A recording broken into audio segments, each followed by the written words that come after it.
Hello and welcome to the Champions League review. So we're going to look at yesterday's action, Tuesday the 2nd of October. I'm really sorry this is up late.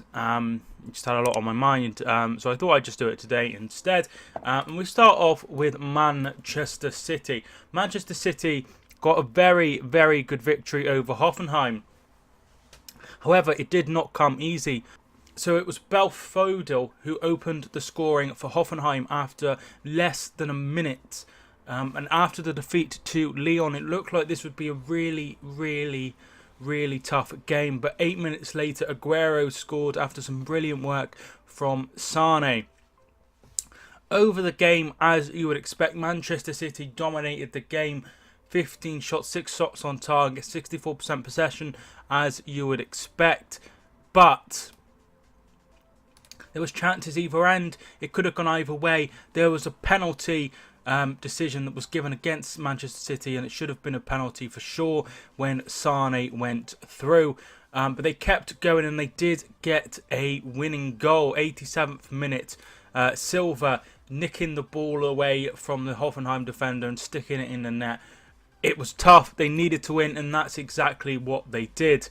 Really important 3 points. That puts them into second spot behind Lyon still, but with Lyon drawing with Shakhtar, it really does help Manchester City's chances of not only progressing but finishing top of the table. If they'd have won that Lyon, they'd have been on 6 points and they'd have been looking good already for that top spot. This was a really tough game for City, and they struggled at points and they weren't at their best, but they got the win, and I think that's what's most important here. As long as they won, it doesn't matter how it came. Next game, Liverpool away. It's going to be tough. It'll be interesting to see if they have the likes of Benjamin Mendy back and Fabian Delph to play at left back. Will he go with Laporte, or what will he do? I'm not really sure how he will set up that one for sure, but it's going to be a very important game for Manchester City. If they win that, if they win that, then that's a big statement of intent. If they lose it, we won't be surprised, because they seem to lose to Liverpool most of the time, if not all the time, especially at Anfield. Just to gloss over some of the other results, Juventus won 3-0 over Young Boys. Paulo Dybala scoring a hat-trick in an amazing game over in Greece. Benfica won 3-2. They went 2-0 up after 15 minutes with Grimaldo getting the second goal. However, 2 goals from Klon Aradaris. He scored twice just after the hour mark, and made it 2-2, and it looked like it was going to swing either way.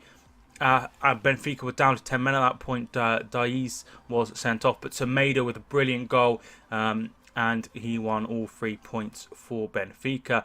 Benfica getting their first 3 points, their first win of the group, in a very interesting group that's sort of a bit open, and that is because of Bayern Munich. They drew 1-1 with Ajax. Hummel scored after just 4 minutes, but Mazraoui scored after 22 minutes, and it could have gone either way, that one as well. Both teams had really good chances, but an absolutely fantastic point for Ajax if they want to progress, which would be a really good step in the right direction. Next, we go to Roma. Dzeko scored a hat-trick here, underscored one, and Justin Kluivert got the other one. That has a really big win, that 5-0 over Viktoria Plzen, who drew with CSKA Moscow, who are now currently top of the group, and that is because they lost to CSKA Moscow beat Real Madrid in the biggest shock so far. Absolutely incredible. Vlasic, who is on loan from Everton, scored the only goal of the game. There was several people missing in this game that they would have wanted to have in the side, the likes of Isco, Gareth Bale, Marcelo and Sergio Ramos, which meant the squad was a bit depleted, and the players they brought on Mariano, they brought on Modric, but none of them could make an impact in the game. Really late on, Akinfeev was sent off for 2 bookable offences, which was in about the space of 5 seconds. Shouting at the referee, I really think that was harsh. A yellow would have done fine, but he was sent off. But they held on for the victory. An amazing, amazing night at the Luzhniki Stadium in Moscow. Lyon and Shakhtar had a very, very good game indeed. Moraes put Shakhtar into a 2-goal lead, a goal in the 44th and 55th minute. It looked like Shakhtar were going to pick up all 3 points in a game that was behind closed doors. There was about 1,000 or so in attendance, but no fans of either side. But Lyon did stage a comeback. Dembele in the 70th minute, and then 2 minutes later, Dubois also scoring. Memphis Depay came on and changed the game and could have won the game for Lyon, but it stayed as 2-2. So a good point for both teams. Both teams stay undefeated in that group. Lyon top of the group, Man City in third, Shakhtar in third, Man City in second, and Hoffenheim in fourth.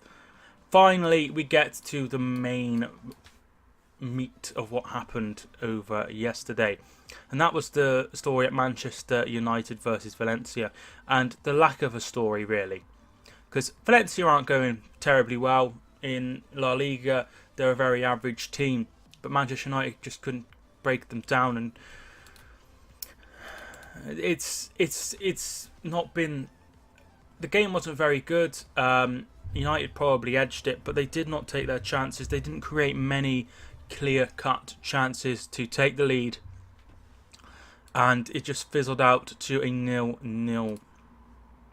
Not what Manchester United would have wanted. They stay unbeaten, but Valencia, who have already lost to Juventus, now have young boys in the next 2 games, which could see them probably on 7 points come the 4th week. And that will be interesting to see just how Manchester United react. They have Juventus in the double header, and judging by this result, you wouldn't be surprised if Juventus took all 6 points there. And if they did that, Manchester United could be struggling to qualify, and they'd have to go to the Mestalla Stadium and win and beat Valencia, with young boys in their final game of the group stages. So really, really, really tough set of fixtures for Manchester United now. Can they get something from Juventus to have a chance of progressing? It was just a boring game.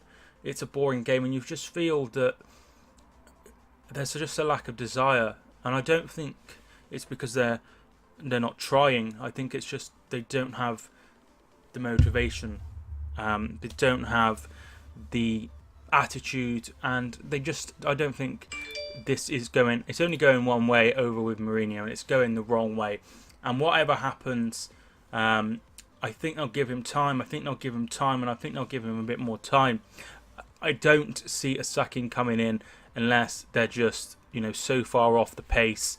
It's unbelievable. If we have a look at Manchester United's fixtures coming up, they're already out of the League Cup, which is not ideal. They would have wanted to go pretty far in that, if not win it. Being the fact that they are so off the pace, they'd want to try and win at least that. But they have Newcastle on Saturday, and I feel like last season when they won, last month, when they won their games just before the international break, I feel like they'll do the same again. I feel like they'll beat Newcastle comfortably, maybe 2 or 3-0, and everything will be forgotten in the next 14 days, 2 weeks. But it's a tough run-in after that. It's a tough run-in. So they have Chelsea on the day that came back, 12:30 Saturday. I'm going to miss that game because I'll be on a flight. And then they have Juventus on the Tuesday. Everton at home on the 28th of October. Saturday the 3rd of November they have Bournemouth. Bournemouth are going very, very well indeed. Wednesday the 7th of November they go back to play Juventus in the Champions League, and then Manchester City to finish out the month before the last international break of the year. So really, really tough. Really tough. And then after that, to be fair, it does get a little bit better. If we have a quick look at their fixtures now, Crystal Palace at home, Young Boys at home, Southampton away, Arsenal at home, Fulham at home, Valencia away. So and Manchester United is on the last day. So that game will be probably winner takes all. So they do have a couple of fixtures after that international break that are winnable, but they do have quite a tough next month. You'd expect them to pick up points against Everton and Bournemouth, but Juventus, Manchester City, Chelsea, it's going to be very tough. Personally, I think if they're struggling to beat Newcastle, and then I still don't think he'll be sacked, but I think if they are nowhere in the Champions League, I think that will be the final nail in the coffin. Tell me your thoughts down below on Jose Mourinho. Thank you so much for watching this video. I hope you enjoyed it. Leave a like if you enjoyed. My name is Mike, and I will see you soon.